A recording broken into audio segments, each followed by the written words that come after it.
the sides are labeled, and this is angle theta. Remember we talked about that Greek variable. Your job is going to be to look at this triangle and figure out the sine of theta, the cosine of theta, the tangent of theta, the cosecant, secant, and cotangent. In other words, we are going to find the values of all 6 trig functions. Now, on your orange sheet, which again, you're supposed to be getting memorized, you see the abbreviations. That's what I'm using up here on the board, the abbreviations. And then the definitions, and then some other information there that I'm going to talk about right now. In order to answer these questions, you have to know in your triangle which side is the opposite, adjacent, and hypotenuse. Do those words sound familiar to you? Now, the hypotenuse is a no-brainer. Everybody should know which one, 2, 3, or root 13 is the hypotenuse. Root 13, right? Everybody's got that. You got, in a right triangle, you got 2 that are perpendicular to each other, and then you got this diagonal one. That diagonal one is the hypotenuse. So I'm going to go ahead and label him hypotenuse. Now, the other 2 sides, opposite and adjacent, are going to vary depending on where your angle is. So in this problem, this is my angle. The side that is opposite it, across from it, on the opposite side of the triangle is the opposite side. This is the opposite side. This is the adjacent side.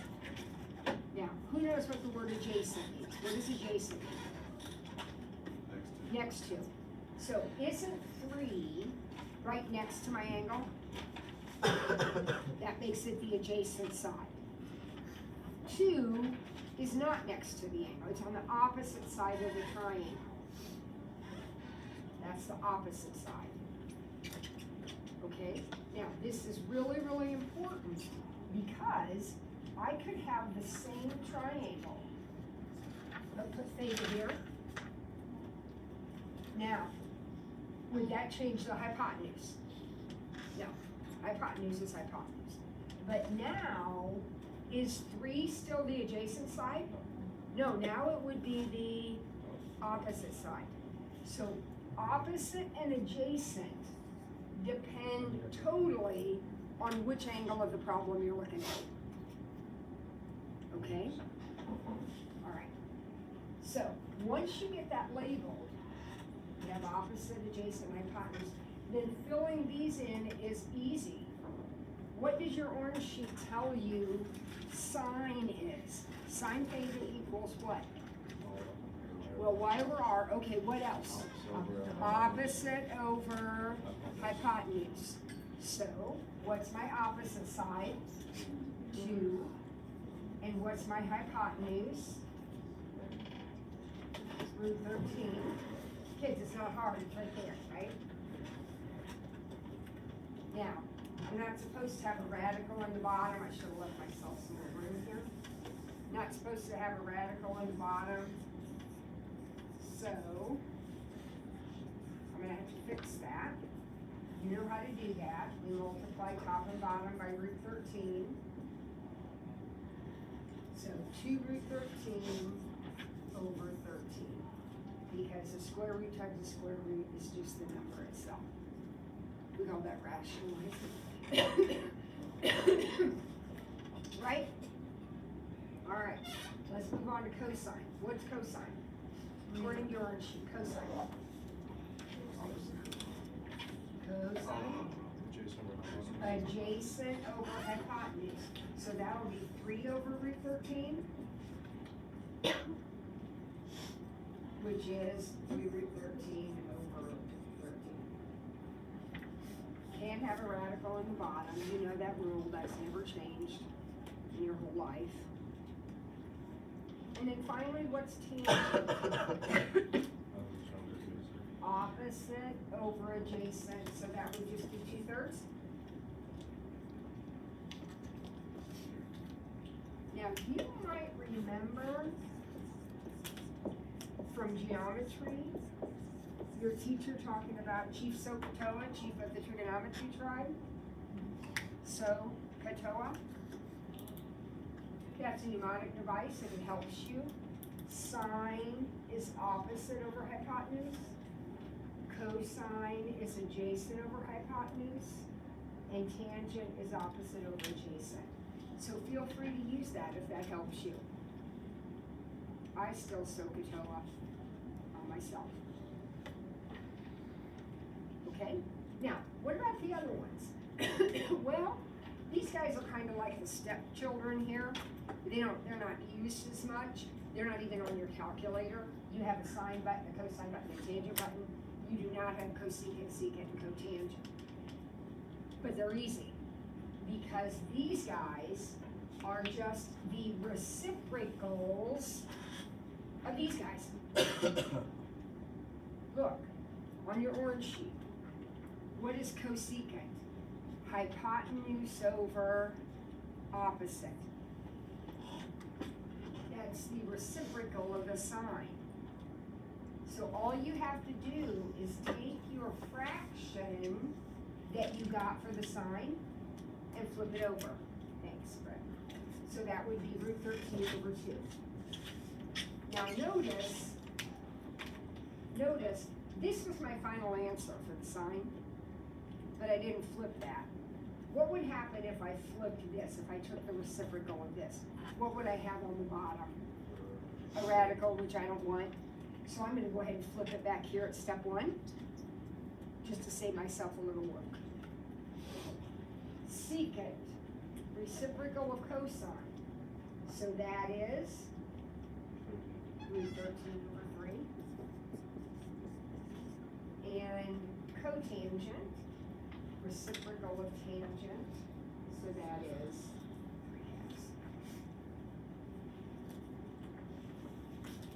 3/2. Now, is there anything difficult about that? No. What is the key to success? At orange sheet, that's exactly right, Josh, good job. All right, let's try B. Here we go.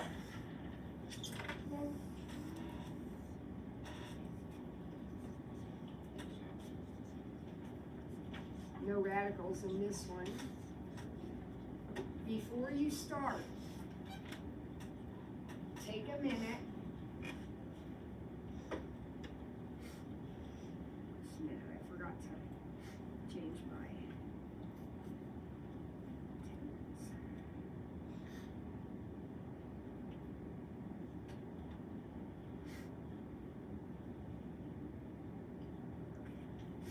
Before you start, let's label our sides.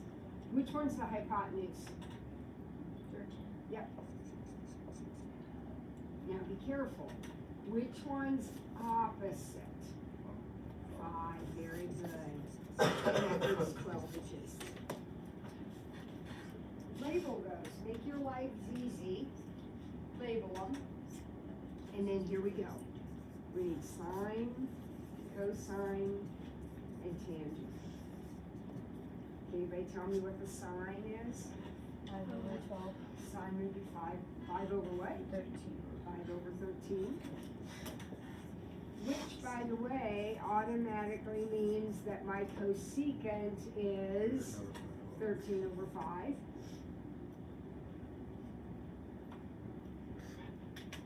What's my cosine? 12 over 13. Which makes my secant 13 over 12. And what's my tangent? 5 over 12. Bless you. Which makes my cotangent 12 over 5.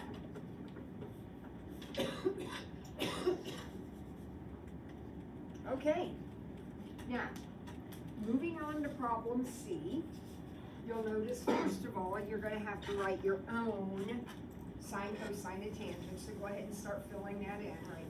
Just writing down sine, cosine, tangent, cosecant, secant, cotangent.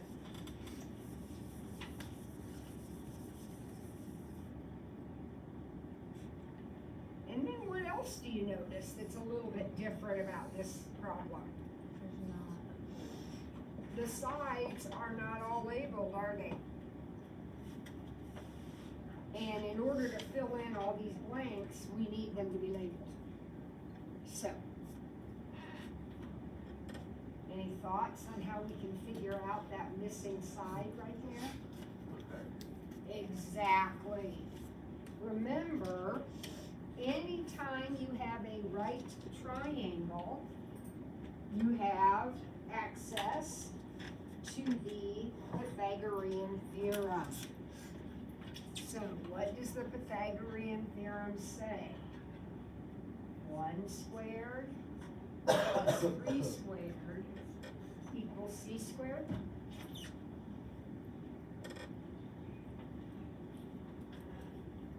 Right?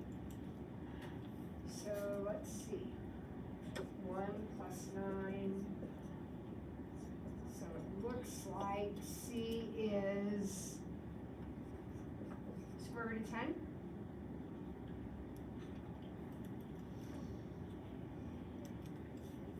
Okay. Let's label our sides. Which one's the hypotenuse? Root 10. Remember, that's the square root of 10, not plain 10. And then which side's opposite? 3. And that guy must be adjacent. Okay, go ahead and fill them in.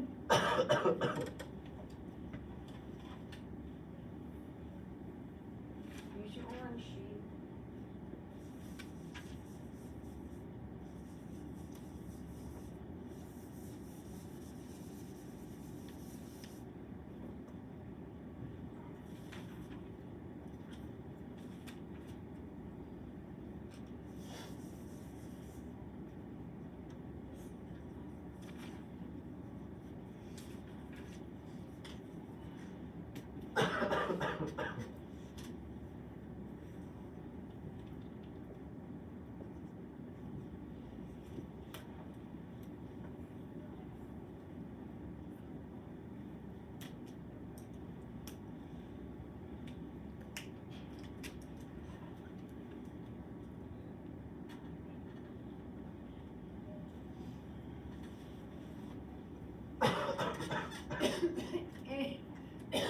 Anybody have a sign figured out?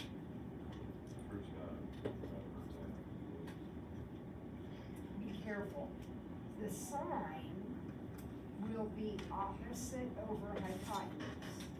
So 3 over the square root of 10, which we rationalize and make 3 root 10 over 10.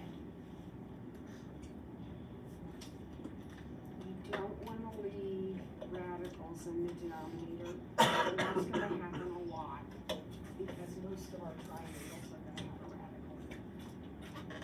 All right, what's our cosine? Did you get that one? 1 over radical 10, which is radical 10 over 10.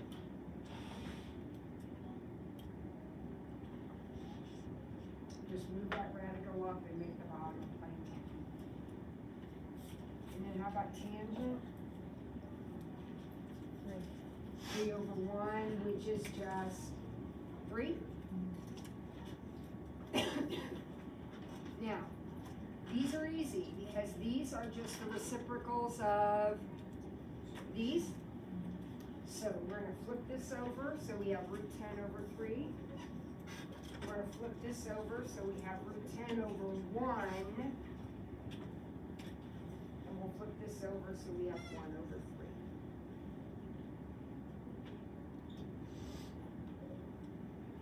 Okay? sleepy? You can't be bored yet. I've only been talking for 15 minutes.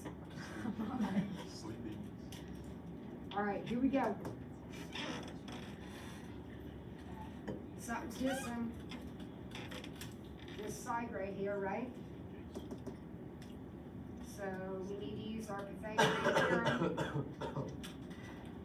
Be careful. What's it look like? Remember, the Pythagorean theorem is a squared plus b squared equals c squared. And what is c? The hypotenuse. Which in our problem is, so this is 5. That's 5. That's the hypotenuse. A and B, it doesn't matter which is which. It doesn't matter, but C must be the hypotenuse. So I have 2 squared, which is 4, plus B squared equal to 25. So what's B squared?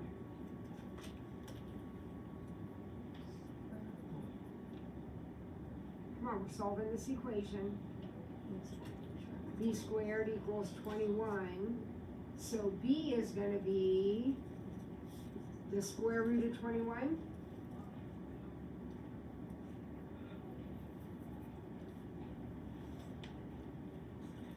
Now let's label. You already told me 5 was the hypotenuse. Here's theta. What's 2? Yep, adjacent. And that root 21 is our opposite.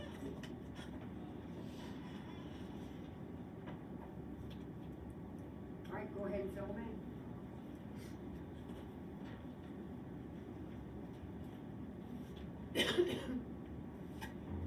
So, Catola, sine, opposite over hypotenuse.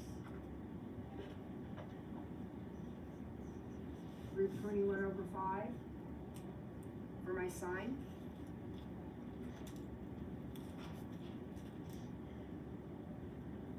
Adjacent over hypotenuse. 2 over 5. Opposite over adjacent.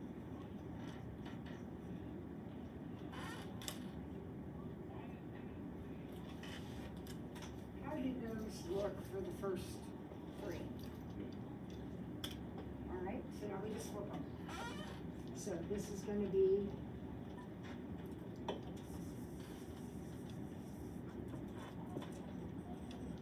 5 over root 21, which is 5 root 21 over 21.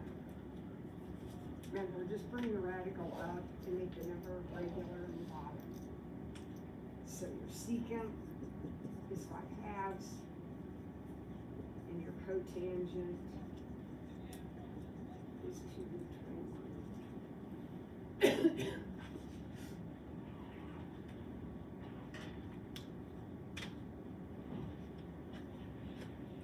All right?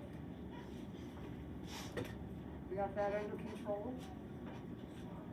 Okay, so now we're going to do basically the same thing, number 2a, but, well, it's a little different. We're still finding all these things, except they give us one of them.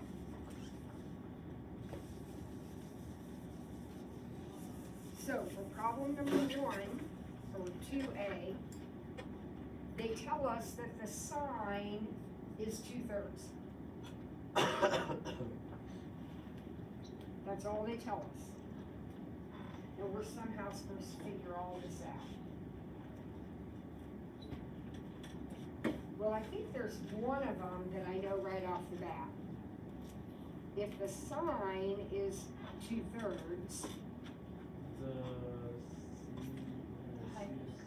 cosecant, Cosecant is 3 over 2. bingo, they're reciprocals. So nobody misses that one. Right? That would be dorky. I'm not missing that one. That's That's the reciprocal function. But now I somehow have to figure out the rest of them. So I've drawn you, I've set up a little triangle here. And if no triangle is drawn, like in this problem, I had a triangle drawn, whatever. If you don't have a triangle, this is the way you should set your picture up every time. So this is my coordinate axis system, and this is just a little triangle sitting right there in the first quadrant. Now the reason that we set it up that way is because in normal trigonometry, theta will always be located at the origin. Now, if I draw a triangle and I put theta somewhere else, that's okay. But if there's no picture for you, then you are going to put your theta at the origin. It's called a standard position angle. Now, if that's theta, would you agree that this is adjacent, this is opposite, and this is hypotenuse? With that setup, would you agree with that? Now, think about this for a second. What is sine? What is sine? Opposite over hypotenuse? So wait, if I know the sine is 2/3, don't I know this side is 2 and this side is 3? Kind of going backwards. Because sine in a right triangle is opposite over hypotenuse. Alright, so what's next, do you think? Find the adjacent. And how will I do that? 2 squared plus b squared equals 3 squared. Very good, Mackenzie. You guys, I can't emphasize enough how important it is that you always put your hypotenuse over here. This is your hypotenuse in the Pythagorean theorem. The other two sides, it doesn't matter which one's A and which one's B, but you gotta have C over here, okay? So let's see, I've got 4 plus B squared equals 9. So it looks like B squared is going to be 5, right? Josh, subtract 4 from both sides, 5? Yeah. So then I'm gonna square root, and it looks like B is gonna be the square root of 5.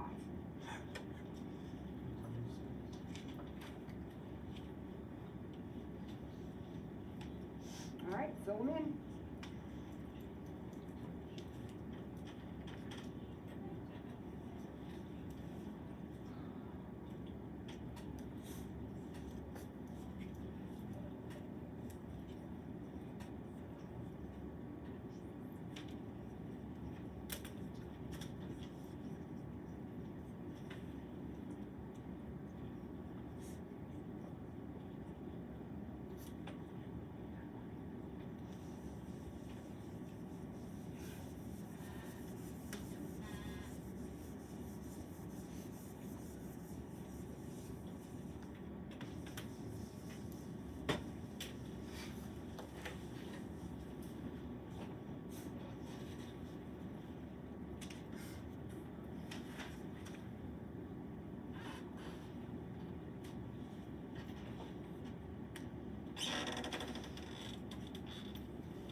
All right, what do you think about my answers? Are they good? Get ready, one more. Here we go, problem B. This time, all we know is that the cotangent is 1/4. So that automatically mean that? If the cotangent's 1/4, then the tangent must be 4? So here's my basic setup. Theta's at the origin.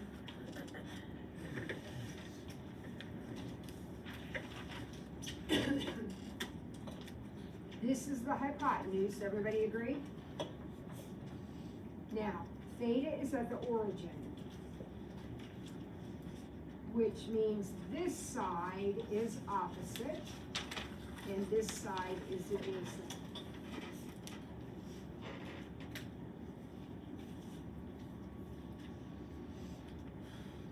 Good?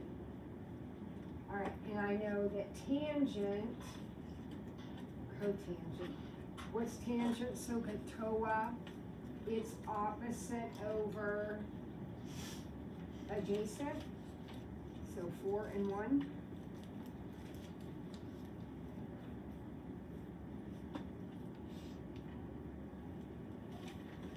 You do your Pythagorean theorem and tell me what my hypotenuse is. A squared plus B squared equals C squared.